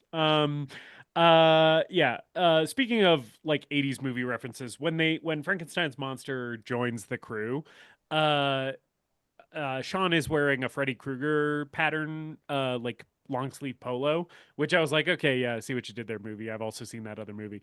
But the thing that I liked a lot more than that is the moment where Frankenstein's monster has a Hamlet moment with a Halloween mask of his own face. I really like that little moment. It's very brief, but I fucked with it severely where I was like, oh shit, he's like having an existential crisis because he's realizing he's like the symbol of something that like this world that he wants to like assimilate into fears. And like maybe I'm ascribing more to the movie than it's actually laying down, but I was like, oh, this is actually like kind of deep if we explored this more, and then the movie doesn't, right? But it's a fun little moment where he looks at the Halloween mask and is like, scary. Yeah, I think Yeah. Tom Newton does a really good job with that, of like that kind of moment of looking at it and like there's like a little glimmer of like recognition, and he's like almost pleases himself for a second. He's like, oh, that's me, but then he's like, oh no, this is scary. I don't like it. Like, yeah. Yeah, I think you're right. I think Tom Noonan sells the moment really well. So I think we're more or less at the sneaking into the mansion and the plan Yes. here. They've gotten. I do love the montage of them preparing with like Rudy making silver bullets and stakes in shop class and stealing the bow and arrow. From archery class. I never had archery class at school. High school is really well funded. Yeah, also like where is he getting the molds for those bullets that he's making? Like is that just available in this high school or in this middle school shop class? And then Rudy and Patrick are asking Patrick's sister if she's a virgin, which is very awkward. Yeah, because they need a virgin wild. to read the spell to open up the Evil Dead 2 portal. Yeah, read the diary, and then so Horace and Sean go sneak into Dracula's southern plantation mansion. Naturally, they wait until nightfall because the best time to infiltrate the mansion of a vampire and a werewolf is nightfall. Okay, the time of day when they are literally invulnerable. Yeah, Tony, really, really excellent point that I didn't think about literally at all. Because this movie does, to its credit, have a really good pace to it. Like it moves along at like a really brisk clip. So like, even though it makes no fucking sense to go into this mansion at night when Dracula and the Wolfman will be at the height of their powers, I didn't question it because it's like, we're just going from thing to thing so quick that I was like, okay, yeah, sure, I'm on the ride, whatever, you know? But it doesn't make any fucking sense. This is where we're introduced to Dracula's love of dynamite. Because he's trying to blow a hole into the wall of this like basement so that he can get the amulet that has been stashed there in, I guess, Van Helsing's stateside plantation, whatever the fuck this is. And he's trying to blow a hole in the wall to get to the amulet. So he has all this dynamite like rigged up, and he has like one of those like fucking Looney Tunes style like TNT plunger things. And when the kids and Frankenstein's monster like walk into the house, Frankenstein's monster like stepping on the floorboards above the basement causes enough of like a seismic disruption that it makes the little thing go down and it causes an explosion, I guess. I was a little unclear on like the physics of this, but also it like literally doesn't matter. But then Frankenstein's monster gets buried in rubble and the kids think he's dead. Which is it's very funny that like Sean then is like, well, if he's dead, he died helping us. And it's like, you just walked through the door of this house. Like he hasn't done anything. Then we kick Wolfman in the nards. I do like the build up to it where they're like, kick him in the nards. I don't think Wolfman has nards. And then he kicks him in the nards. Man's got nards. Wolfman's got nards. Solid quote. Good. If I was in a movie and that movie had to have one quote escape it and reach into the popular consciousness, I would want it to be Wolfman's got nards. Yeah. Yeah. You can tell it kind of awakened something in Horace too, where when he realized it, he's like, "Oh, monsters still have genitals." What does this mean for me? Tumblr exists. I'm going to do really well for myself. I'm gonna start a DeviantArt account.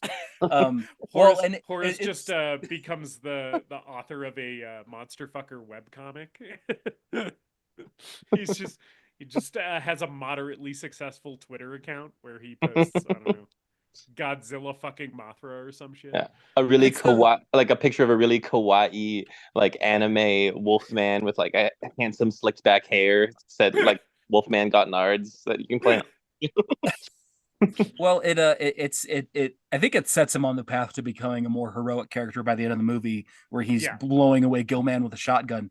So it is kind of the if it bleeds we can kill it moment of right. Totally. Yes. Yeah. If we can kick it in the nods, we can kill it. He also burns Dracula's face with pizza here, which is that's funny because there's garlic on pizza. And earlier it was like a one shot of these schoolgirls that Dracula has locked up in a closet, and all we see is him opening the closet, they're screaming at him, and then he like cackles or whatever and shuts the door, and then turns them into Dracula's brides. But boy, that one little scene in the isolation of him going into that closet, awful vibes. Oh my god.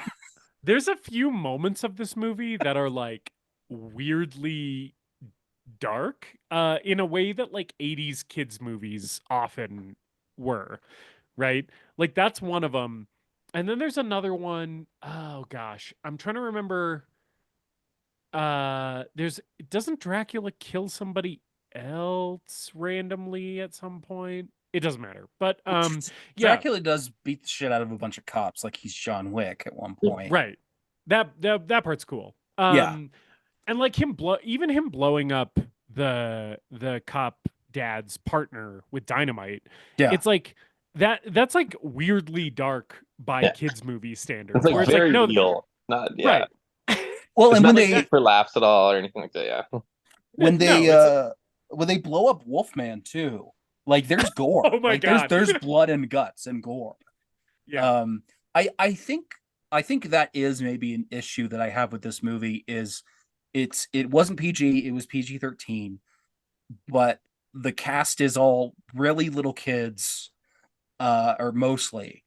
And then the humor kind of veers back and forth between the kid-friendly Goonies sort of stuff and then the more, darker humor of something like Night of the Creeps. And I don't know if that tone totally works for me. And I think it maybe is kind of attributed to like why this movie didn't work too well, or wasn't too successful at the box office.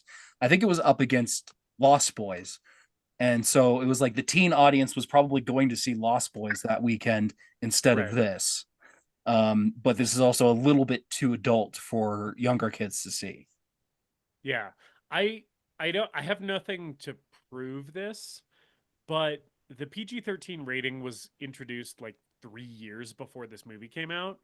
And it's entirely possible that like Shane Black and Fred Dekker were working on this script, assuming that they would be making a PG movie, right? and it's entirely possible that by the time the movie came out, PG-13 was a thing, and they didn't expect their movie to fall into the camp of like teen movie. Like they probably made this assuming that it would be a kids movie. Is Because at I guess least they're really inspired by Abbott and Costello meets Frankenstein, and, Right. and I guess that they really liked the vibe of that movie and the fact that like the monsters in that movie were still like fairly scary. Like they weren't goofy. Like the monsters were scary, and then like Abbott and Costello were doing their wacky comedy thing, and I guess that's like the tone they were trying to go for. But that was from a time where it was been like any movie that's not like fucking Easy Rider or like just like Peeping Tom or something like that is going to be PG. And so when they came back with the PG-13 rating, they're probably like, "What do you mean you have to be 13 to see this?" They talk about nards. It's hilarious. Right. Like the main characters of the movie are 12 years old. Yeah. So it's like by the time you can see this movie without a parent accompanying you, you're already kind of too old to see yourself in the main character, you know? Like yeah. It does feel like it was like a poor uh, regardless of where the blame lies, whether it's in like the rating system or like the people who made the movie, it does seem like it's like poorly calculated to be like a big like box office hit, right? When it's like, okay, like the leads of your movie are all like little kids, but like you're keeping it scary and adult enough that the little kids like can't just fucking come see this after school on their own or whatever. Yeah, and the Universal monsters had kind of fallen out of favor at this point too. Yeah, I mean, I guess they were working on this in 1985. This Okay. is 87. And I remember in one of the scenes in Night of the Creeps, there's some graffiti on the wall that says "Go Monster Squad," because whenever they shot that scene, Monster Squad had been greenlit or something like that. So they were working on it while Night of the Creeps was going on. But I think, I don't know, man, like they wrote a movie that has little kids saying shit, and the heroes of the film using homophobic language. Yeah. I think it is just sort of poorly calculated, because I feel like if you adjusted things ever so slightly in this movie in certain places, whether it's tone, dialogue, characters, you would have a hit on your hands. Right. Like this feels like the Goonies was. Yeah, right? yeah. Yeah. And I mean, there's a reason why this is a cult hit these days, because it hit all of those boxes for people when they were kids. But as far as being a financial hit, I feel like there is a version of this movie that would work a lot better to make more money. Yeah. I don't know if it would be a better movie necessarily, but I know for me, I struggle with the tone in this thing quite a bit. I think it's a worse movie, and it's called The Goonies, which we already sort of alluded to. But like just to put my cards on the table, like I like this movie more than I like The Goonies. You know, I do too. And part of it is because I'm a horror fan, and I like the scary and macabre, and I am attracted to that stuff, and it exists enough in this movie where I'm like, oh, that's something for me to latch onto, even if like the 5-year-old kid screaming her lines is not necessarily working for me. It's like Wolfman getting blown the fuck up by dynamite really has me locked in, you know. And so like for me, it's like I'll take this over the Goonies any day, even though the Goonies is like the more financially viable version of this kind of same thing. And both of them are, by the way, Stephen King ripoffs. Which I love that Sean is wearing a shirt that says Stephen King rules on it, because like it just both the Goonies and this, it's like, oh yeah, let's take Stephen King kids and put them into X situation. What if Stephen King kids went up against the Universal monsters? What if Stephen King kids went on a treasure hunt? Like it's all the same shit. So they escape from the house because Horace has bested Dracula with pizza and Wolfman by kicking him in his nards. So they kind of like reconvene and like more or less get ready for their final stand, because they're basically like, okay, like the monsters know who we are now, and they're gonna be after us. Scary German guy picks them up in his Jeep. Yeah. This is where the mummy fucking bites it. Yeah, and then the mummy's chasing after them, and Rudy really, this is actually a really creative way to take out this mummy. grabs some of the gauze and wraps it around an arrow and shoots it into a tree or something, and then that causes the mummy to unravel as he's hanging onto the jeep. Yeah.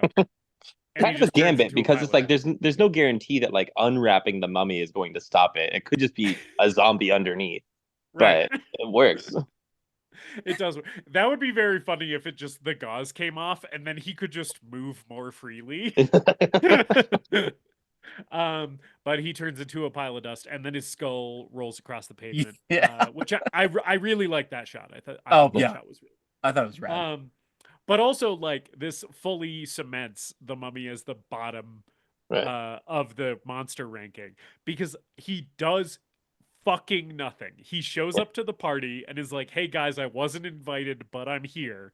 And then he scares Phoebe for like 90 seconds and then gets unraveled and turned into dust, and that is the end of the mummy. Yeah, it's giving him too much credit to say that he even like was chasing them. He steps in front of their car, gets hit by it, and holds on. Maybe he was trying to join their side like Frankenstein's monster. He was like, I don't even want to hang out with Dracula. I'm just reanimated against my will. Can you guys take me in? Can I get a ride with you guys? It also cements Rudy as the coolest character on the Monster Squad though too, because they're like literally like shooting a bow and arrow from a moving car into a tree as he's passing by. Oh yeah. Kid rules, man. It rocks. And then also Pete the dog helps here because he like grabs onto the mummy's cloth as well and like helps unravel him. He grabs onto the cloth so that Rudy can tie it to the arrow. That's what it because is. Patrick won't. He's like, Patrick, give me some slack, and Patrick's like, with my cards. So Patrick should be out of the squad. We should eject Patrick and induct Pete as a full-fledged member. But yeah, so the mummy fucking bites it, and then they're basically like, okay, like where do we go? The monsters are gonna be after us, and they're like, hey, you know what Dracula hates? Churches. So we're gonna go to the church in Town Square or whatever. And this is where the Wolfman also calls Sean's dad around here and is like, your son's gonna fucking die. And so he is also on his way. First he's on his way to Dracula's house because that's the address that the Wolfman gives him. And then at some point Sean tells him that they're going to the church in Town Square. So we're all like converging there for the end. And Dracula blows up Sean's dad's partner outside Sean's house, I think. Oh, yeah. Which is wild. Because he's blowing up their treehouse. Yeah. He blew up their treehouse first, and which is so petty. Right. And he says, meeting adjourned. Even though they're not in there and he knows that. So he's basically just like, yeah, I'm just fucking up your stuff. How do you like it when I go to your house and shit on your things? Like, I'm sorry, but like the person who blew up your house, your southern plantation with Dynamite Dracula was you. So really I'm not sure what the revenge is here. Then he blows up the cops, the dad cop's partner with dynamite, which is fucking insane. And is again treated like a very like serious moment in this movie because it's like a character we got to know, and it's not like it's not like the A-Team where he like walks out from behind the car and is like, phew, that was a close one. It's like, no, that guy is burning to death inside of that vehicle that has been lit on fire from this explosion. And Sean's dad is basically like, okay, like now I gotta find my son or whatever. And so they go to like the town square for like the showdown. Which this finale is actually pretty good. I think this finale is the best part of the movie to me. Yeah, I would agree with that. David, how do you feel about the finale? Like I think it's I think it's the best part of the movie too. Watching Night of the Creeps last night, I always forget that the finale of that is like pretty short. Like it's a really, really quick little final showdown that we have in that. And this feels kind of quick too. Not that I want like a super elaborate showdown sequence in this movie, but I think this movie does have some weird pacing. Like it moves pretty quickly, but I also feel like I don't know. It's like, oh, we're at the end now. Okay, I thought there was going to be a little bit more. Like it seemed like that sequence in the mansion was going to be like, okay, they face off against the monster squad and then they lose, and now they're going to have to regroup and plan their strategy, and then we're going to move into the final showdown. But like we're there, like we're just moving through this thing really fast. So but there's I think the best moments of the movie are from this showdown, like Rudy taking out Dracula's brides and Wolfman getting blown up and the Dracula the malformed Dracula bat transformation after Sean's dad shoots the bat form. Okay, so like that's fucking wild.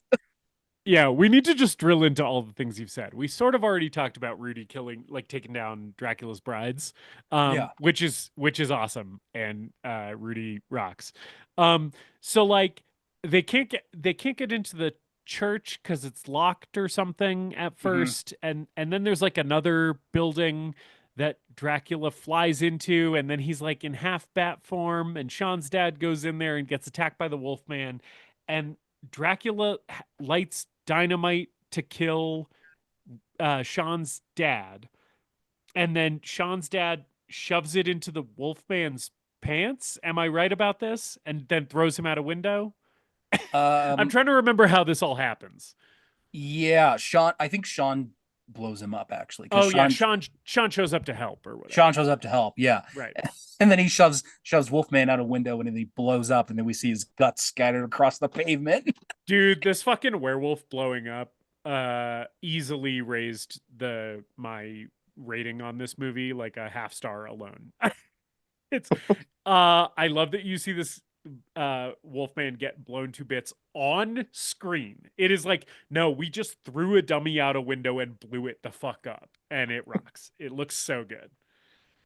Yeah. And then okay, so in my notes, it's really into practical effects, and I love that. Yeah. Yeah. In my notes at this point, by the way, I did put guess we found out the second way to kill a werewolf because there's that bit earlier, right? And then my next note is never mind. Because he immediately reforms. Yes, like it's almost The Thing-esque, where it's like his limbs start like crawling back toward each other.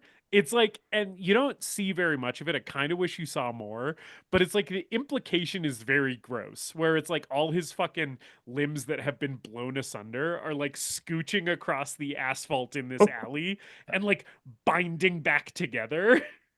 Yeah, because we just see his silhouette on the wall when he reforms. I think they blew all of their transformation effects budget on the scene in the phone booth when he when Wolfman is calling Sean's dad and transforms there. I wish we saw a little bit more too, but it is fun. It is fun when the limbs start reforming. And then Rudy shoots him again for good with the stakes, I think. He shoots him with the silver bullet, but like oh yeah, the silver bullet, that's right. Yeah. So like the cops are all shooting at him, and I think Wolfman takes out a few cops here as well. Yeah. And these cops, by the way, a thing I appreciate about this finale, these cops are, again, it's not A-Team rules where they get thrown and then you get a thumbs up from the guy letting you know that guy lived. It's like, no, these motherfuckers are dropping like flies and they are dead. Like Dracula breaks like 5 dudes' necks.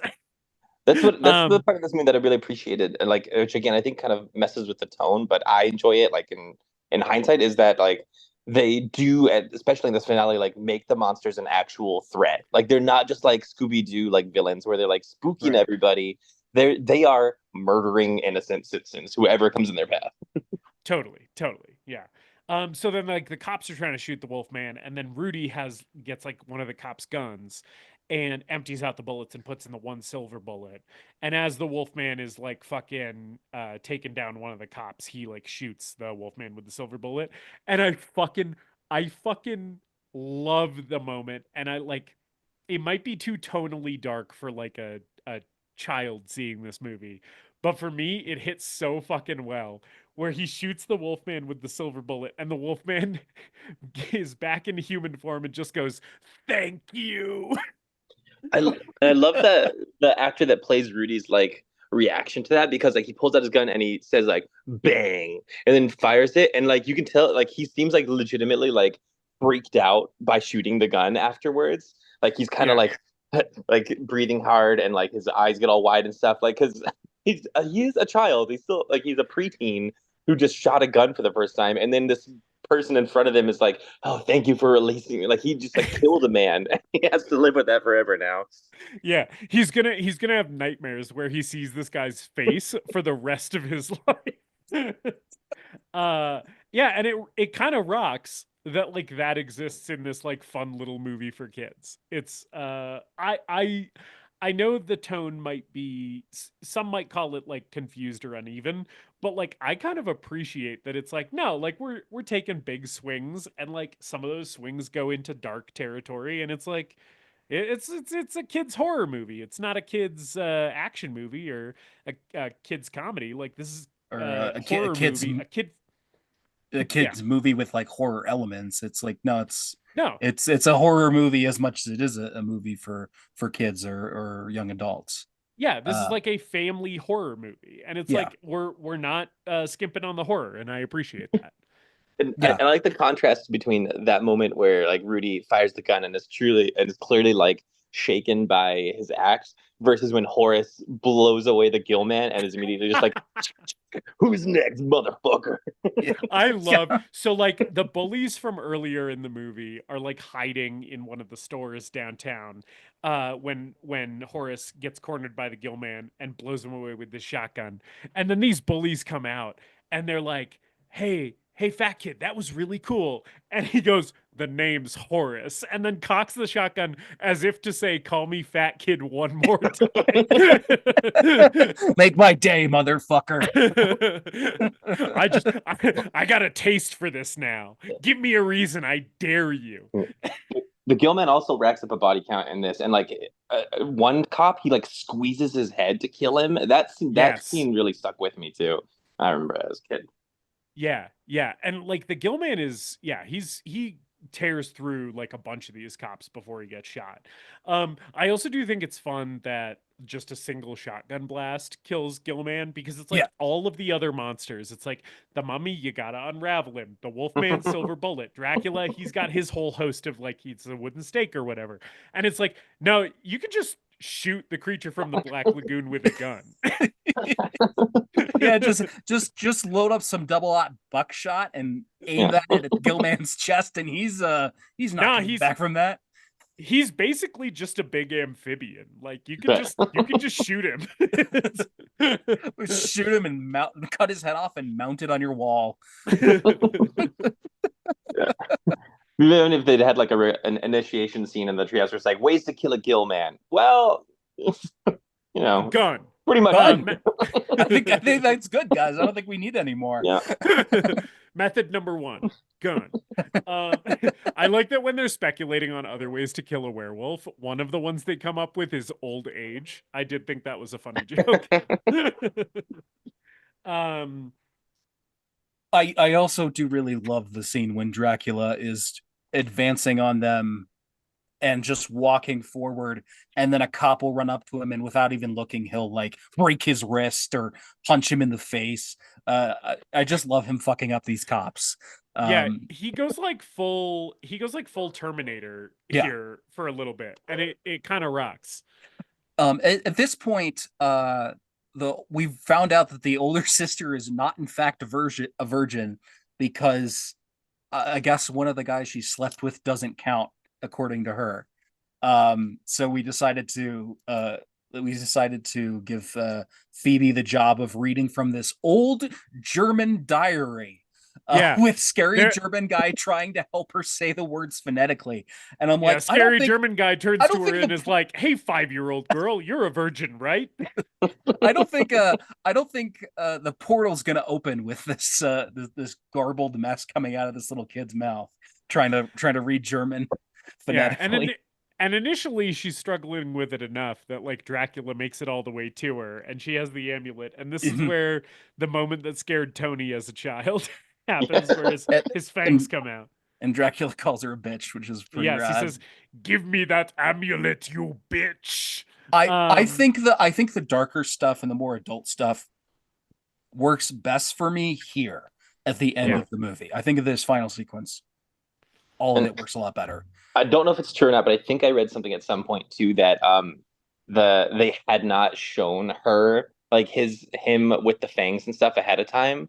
Like they put in the prosthetics or whatever just right before this scene, and so like when he did it to her, like she was legitimately pretty scared. Oh, that's just sad, but that's not ideal. Frankenstein picks up Dracula and throws him onto the fence around the church and impales him on the fence. Right. Frankenstein shows up and says bogus. And and chucks Dracula. I do really like Tom Noonan going bogus a bunch of times in this movie. Which has got to hurt for Dracula. Laughing. It's got to be a bummer for Dracula, who like he didn't even know that Frankenstein was buried in the rubble upstairs. Probably like as far as he knows, Frankenstein's still out on his side trying to fuck shit up, and then all of a sudden he comes behind and says bogus, which is a word he probably doesn't even know. Like, what the fuck does that mean? And hey, I thought we were cool. A2 Frankenstein? Oh, good, you're here. Now we can kill these kids. What do you mean you're on the kids' side? Yeah. After this, Dracula definitely changed his AIM away thing to some Hawthorne Heights lyrics. Just like, I guess friendship isn't real, guys. You are so uninvited to my birthday. But yeah, so then Phoebe finishes reading the incantation and the Evil Dead 2 portal opens up. Mm-hmm. And I like that the same section of white picket fence gets sucked into this portal 3 times. That was very funny to me. They just use the same like composite like three separate times. And so Dracula's going to get sucked into it. Before he gets fully sucked in, Sean stakes him. Yeah. And then Van Helsing comes out of the limbo portal and like puts Dracula in a headlock. Gives him a thumbs up. Gives everyone a thumbs up, and then it returns to the fucking void. Many people have met Van Helsing, obviously. Like we know who he is because of the intro. But as far as just like this other old guy came out and like gave him a thumbs up, and he's like, what? Right. Does that happen every time? Is that just the limbo guy? But and then Frankenstein is gonna get sucked in, and Phoebe is like trying to hold on to him and is like, don't go, and like he gets sucked in anyway, and he gets like scraps like Phoebe's stuffed animal as he gets sucked into limbo, and it's kind of sweet and sad or whatever. I don't know, it mostly worked for me. Yeah, it's the Terminator 2 moment of this, like like I can't be here, I should go kind of thing. And I like him going bye as he's getting sucked into limbo. It's kind of sweet. Yeah. Now they'll have all eternity for Dracula to be like, so what the fuck was that? The army shows up because you were at my sister's wedding. What is wrong with you? Yeah, I imagine the conversation in limbo is going to be really awkward after the portal closes, and it's just like Van Helsing, Dracula, and Frankenstein just. All right, now what do we do? Where the hell are Gilman and Mommy? What they because they died, they went all the way to hell. Man had what? Wolfman got to heaven because his human soul repented after he left his wolf form? That's bullshit. So then the army shows up because during that montage, we see Eugene writing a letter to the army that literally says, "Hey, army, monsters are coming. Come help us," or whatever. And that apparently works. The army takes it seriously. Because tanks roll up. Well, presumably those pilots had some shit to say, and maybe word got around to the army that it's like, okay, no, maybe monsters actually are on the loose, because this pilot saw a dude turn into a bat and fly out of a cargo hold. I don't know. I Who think it knows? just speaks to like the military-industrial complex, where it's like all it takes is a handwritten letter from a child to be like, mobilize, mount up. Maybe it's the National Guard, and they were like looking for something to do over the weekend. It's like, Right. oh, cool! I can go put on my uniform and wave my gun around for a little bit. Yeah, actually, now that you mention it, Tony, I bet the thing that would get the military mobilized fastest is a poorly written, handwritten letter from a white American child asking them to please come battle the monsters in their community. Right. There's like they're reading a lot of subtext into that. That's probably not great. They're like, is this child located in Springfield, Ohio, by chance? Because we're looking for a reason. Yeah. Anyway, and the army shows up. Sean hands him the business card and says, "We're the Monster Squad," and then they all give high fives and the credits roll, and there's a Monster Whereas Squad. the general rap is like, song. well, that explains nothing to me. I'm still a little lost on why this town has apparently been destroyed. Okay, so where do we send the bill for these tanks that we had to roll out here, though? What is this wolf creature with a shotgun? Or no, what is this frog creature with a shotgun wound to its chest doing here? Oh yeah. By the way, the Gillman is being taken directly to an Area 51 lab and being dissected. They're gonna like make like bioweapons out of whatever the fuck that guy's deal. It's gonna be like District 9. Fucking yeah. And then yeah, like you were saying, David, there's an original hip hop song over the credits that describes the movie that you just watched. And the original hip hop song sucks. It's so bad. It's bad. It's not good. Which that was like a thing for a long time when where like original songs for a specific movie, like I don't know how that lasted as long as it did. Oh man, I mean, Friday the 13th had a few of those. Nightmare on Elm Street had a few of those. Like R-rated horror franchises were like, all right, what if Freddy did a rap song over the credits? Yeah, good. This one's really bottom of the barrel though. Like it is very much like we're the Monster Squad and we're here to say we kick Drax's ass in a major way. Like it's just nothing. It does lead to like there's a comedian named Demi Adejuyibe. He's the guy who did like the September videos. If you guys ever watched those.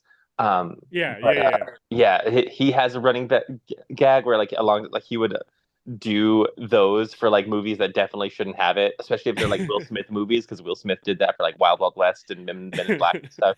And so like he's done like things where like he'd like play a tape of like rolling the credits of like that movie Bright that Will Smith did, where it was like what if like part what if racism but orcs? Yeah, and he recorded a song in the style of Will Smith called Orc Cop. It's like he's never gonna stop. Like someone should do one of those, whether it's Demi or somebody else. Someone should do that for the judge. So he's going back home and he's saying, please, because his dad's losing mental facilities. God. Sorry, every episode can't be the judge episode. No. That's Monster Squad. That's Monster Squad.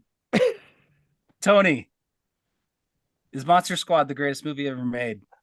When you invited me back on, which was very generous of you, there's a few movies I was going between to ask if we could do it, and I decided to do something that was like as far away from my last episode as possible, but still be horror adjacent. And I know that like I have a really like strong, warm feeling with this movie. I feel like it's very charming for all of its flaws, and like I love the tone of it. I love Rudy. Like Rudy fucking fucks so bad. He's amazing. But I think when it comes down to it, I have to accept that Monster Squad is not the greatest movie ever made. Fair enough. Fair enough. David, is it? I'll just ask you. I don't know whose Okay. turn it is. Yeah, I don't get a say right now. David, we have one no, but we need to hear from you. Is Monster Squad the greatest movie ever made? Yeah, it's gonna be a no for me, dog. Sorry, that came across a lot more negative than I meant it to be. I really like this movie. I think it's good. I think it's fun. It bums me out that Fred Dekker didn't have a directorial career after doing RoboCop 3 after this, because I think this and Night of the Creeps both really showcase his talent and his love of horror movies, and how well that translates to creating something that does feel unique and special in its own way, even if it is pretty clearly wearing its influences on its sleeve. Um, I just think if I had seen this when I was younger, I would have had some more warm feelings toward it. Because I feel like the tone is an issue that I struggle with this in the movie, and just there's so many extraneous characters in this thing. But it's campy and it's fun, and that's all it really needed to be. But no, at no point while watching this did I get the feeling that this was the greatest movie ever made. So yeah, that's my thoughts. Justice, is the Monster Squad the greatest movie ever made? David, Tony, Tony, thank you for selecting this movie, because I hadn't seen it before, and it was fun going around with this. My first time for this episode.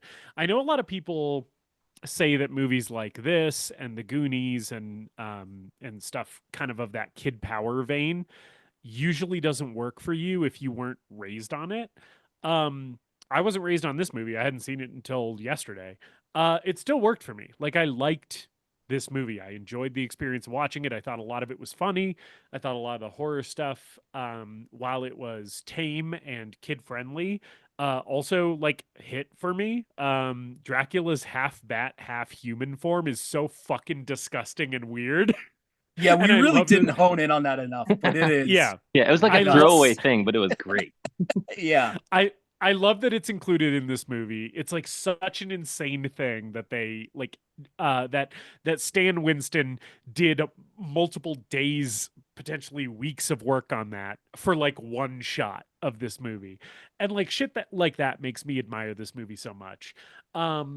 The Shane Black of it all works in turns for me more and less, right? Sometimes I'm like, oh, I can tell Shane Black wrote this and I'm fucking with it. Or sometimes it's like, oh, I can tell Shane Black wrote this, derogatory. So overall, I'm positive on this movie. I really liked it. Had a fun time with it, and probably will go back to it, because it's a very good, I mean, we're in the Halloween Horrorthon right now. This is a good spooky season watch. It'll get you in the spirit, because the vibes are there. The monster designs are what you want to see, to get you kind of in that Halloween mode. But there's enough wrong with it, not the least of which is the casual homophobia. And some of the stuff that David mentioned, like there's too many characters here. There's a lot of stuff going on that maybe we didn't know what to do with. That it feels a little messy, and for that reason, I'm going to give it not the greatest movie ever made, but an enjoyable experience. And if you're like me and you've never seen this movie, like give it a try. It's fun. Going back to it for the pod, I think I'm gonna like show this to my older daughter. She's about 11. And I think that she might like it, and I want to try it out on her. But yeah, I feel like 11 is a good age for this. Like, I feel like 11 to like 14 is like prime Monster Squad, the prime Monster Squad range. If I had to guess, it's a good time. It's a fun time, especially like it's a good one to throw on at a Halloween party, if like as a way to a good change of pace, and like put on something that's going to be crowd pleasing and relatively entertaining for everyone. Okay, that's our first guest. No, I think. Yeah. Which sorry, which has let's been do this movie. Actually, I mean, it's not I've- good, but I've actually been waiting for that, because I think that's entirely fine and valid to just Right. like, hey, let's watch a movie and bring a movie to these guys and talk about it. So Yeah. When we because- have guests on the show, we say whatever movie you want to talk about. Yeah. It's not a movie that you think is the greatest movie ever made. So to David's point, it's totally valid for the guest to bring something and be like, I don't think this is the greatest movie ever made. Let's talk about it. I came fully prepared, like, to when I suggested it, to be like ready to defend it. But like watching it again, I'm like, oh, I think I had some rose-colored glasses on, like, you know, thinking about this in history, like one of those movies that we all have, just like, oh yeah, that movie fucking rules, man. Yeah. Yeah. Now I will say, Tony, this movie is not dissimilar from another movie that you and I have both watched, and I know that because I've seen your Letterboxd rating of it, Psycho Goreman, PG Psycho Goreman, a movie that, based on your Letterboxd rating, you love, and I really didn't care for. I'm happy to meet you in the middle here and be like, Yes. even if we may disagree on Psycho Goreman, Monster Squad is common ground.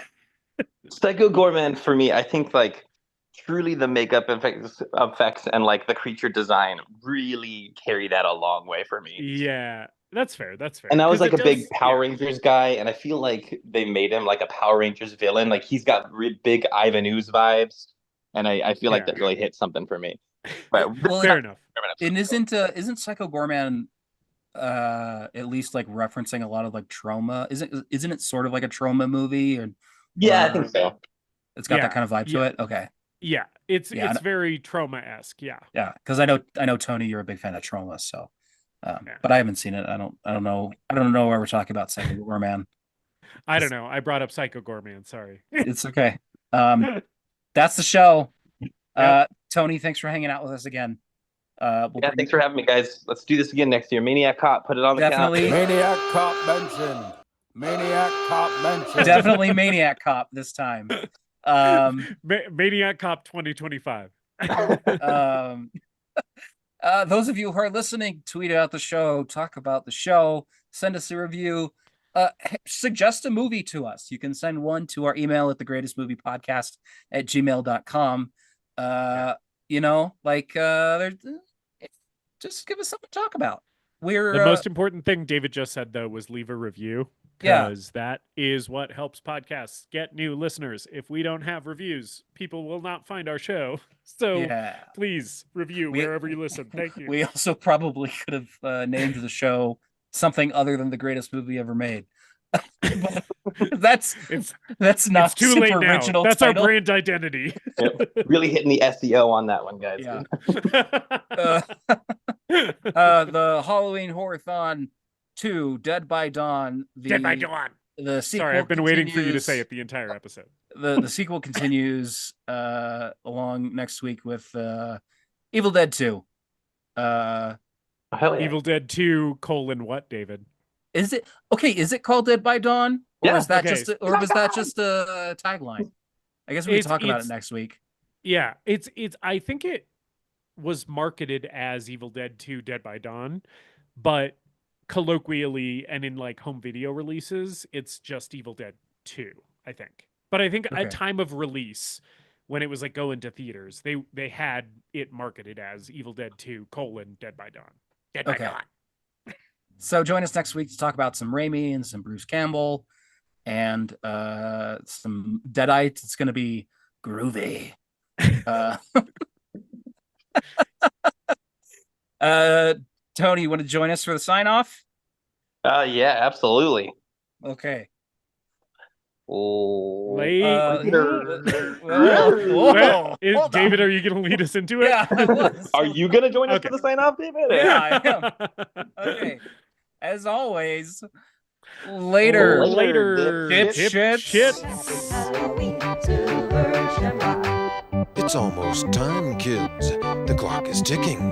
Be in front of your TV sets for the Horrorthon. We hope you enjoyed this episode of The Greatest Movie Ever Made. Please remember to leave us a rating and a review, and to subscribe to the show wherever you listen. We appreciate you supporting the show and spreading the word. Tell your friends to listen, tell your enemies to listen, tell your mom to listen. If your neighbor has an unsecured Bluetooth speaker, connect to it and play an episode. You can follow us on social media at TGMEM_podcast. And if you've got a movie that you want us to talk about, send us an email at thegreatestmoviepodcast@gmail.com. Okay, that's all for now. We hope you beautiful people all come back next week for another episode.